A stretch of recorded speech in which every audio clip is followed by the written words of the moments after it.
New chapter. More power. Watch me.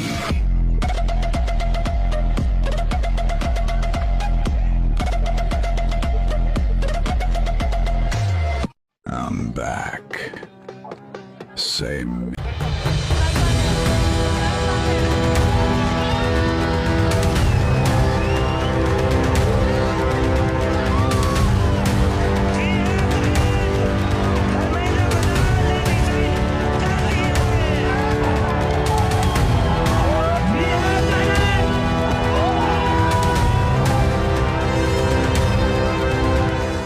தேர்வு வினாத்தாள் கசிவு விவகாரம் நாடு முழுவதும் பெரும் கொந்தளிப்பை ஏற்படுத்தியது. 2026 மே 3 அன்று நடைபெற்ற நீட் யூஜி தேர்வில் பெரும் முறைகேடு நடைபெற்றதாக குற்றச்சாட்டுகள் எழுந்தன.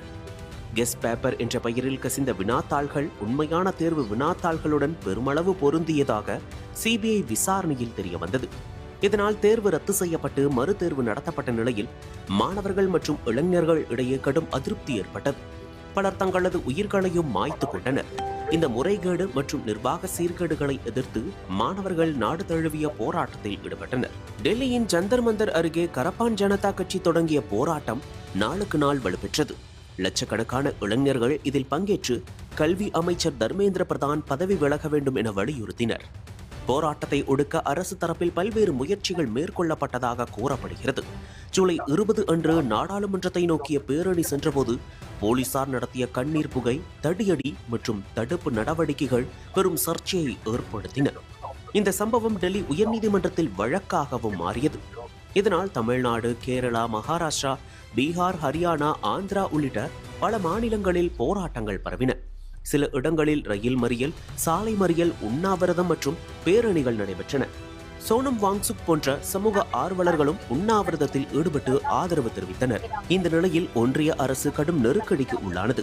போராட்டக்காரர்களுடன் பல சுற்று பேச்சுவார்த்தைகள் நடத்தப்பட்டன. 24ஆம் தேதி நடந்த முக்கிய பேச்சுவார்த்தையில் அமைச்சர் தர்மேந்திர பிரதானின் ராஜினாமை வலியுறுத்திய போராட்டக்காரர்கள் அது நடைபெறாவிட்டால் நாடு தழுவிய பெரும் போராட்டத்தை தீவிரப்படுத்த போவதாக கரப்பான் பூச்சி கட்சியினர் அறிவித்தனர். நிலைமை மேலும் மோசமானது. மத்திய அரசு தாமதிக்க நிலைமை மேலும் தீவிரமடைந்தது. இதையடுத்து கல்வி அமைச்சர் தர்மேந்திர பிரதான் தனது ராஜினாமா கடிதத்தை பிரதமர் நரேந்திர மோடிக்கு அனுப்பியுள்ளதாக அறிவித்தார். மேலும் இளைஞர்களின் உணர்வுகளை மதிக்கிறேன். இளைய தலைமுறை கனவுகளை நினைவாக்குவது நமது கடமை. கடந்த 10 நாட்களாக நடந்த நிகழ்வுகள் எனக்கு தனிப்பட்ட முறையில் அவமானத்தை தந்துள்ளது. முதல் நாளில் இருந்தே நடந்த தவறுகளுக்கான பொறுப்பை நான் ஏற்று வந்துள்ளேன். மாணவர்கள், ஆசிரியர்கள், கல்வி சீர்திருத்தத்திற்காக 40 ஆண்டுகளாக அர்ப்பணித்துள்ளேன். எனக்கு தொடர்ந்து ஆதரவளித்த பிரதமர் மோடிக்கு நன்றி என தெரிவித்துள்ளார். இந்த நிலையில் தர்மேந்திர பிரதான் பதவி விலகியதை அடுத்து ஜந்தர் மந்தரில் போராட்டத்தில் ஈடுபட்ட இளைஞர்கள் பெரும் உற்சாகம் அடைந்தனர். இது போராட்டத்தை நடத்திய அனைத்து இளைஞர்களுக்குமான வெற்றி என்று பலரும் வாழ்த்து தெரிவித்து வருகின்றனர். கடந்த 12 ஆண்டுகால பாஜக தலைமையிலான ஒன்றிய அரசின் ஆட்சி காலத்தில் இளைஞர்கள் மற்றும் மாணவர்கள் தரப்பில் இவ்வளவு பரவலான, தீவிரமான மற்றும் நீடித்த போராட்டத்தை நாடு இதற்கு முன்பு கண்டதில்லை. விவசாயிகள், தொழிலாளர்கள், பெண்கள் உள்ளிட்ட பல்வேறு தரப்பினரின் போராட்டங்களை அரசு பல்வேறு வழிகளில் கையாண்டிருந்தாலும் இளைஞர்களின் எதிர்காலத்தை நேரடியாக பாதிக்கும் கல்வி மற்றும் தேர்வு முறைகேடுகளுக்கு எதிரான இந்த போராட்டம் தனித்துவமானதாகவும் வீரியமிக்கதாகவும் உருவெடுத்துள்ளது. இதில் மிகப்பெரிய அதிசயம் என்னவென்றால், பொதுவாக எந்த போராட்டத்திற்கும் உடனடி தீர்வு காண முயலாத பாஜக அரசு இந்த முறை மாணவர்களின் ஒன்றுபட்ட மற்றும் வீரியமிக்க போராட்டத்தை பார்த்து சற்று அரண்டு போனதாகவே தெரிகிறது.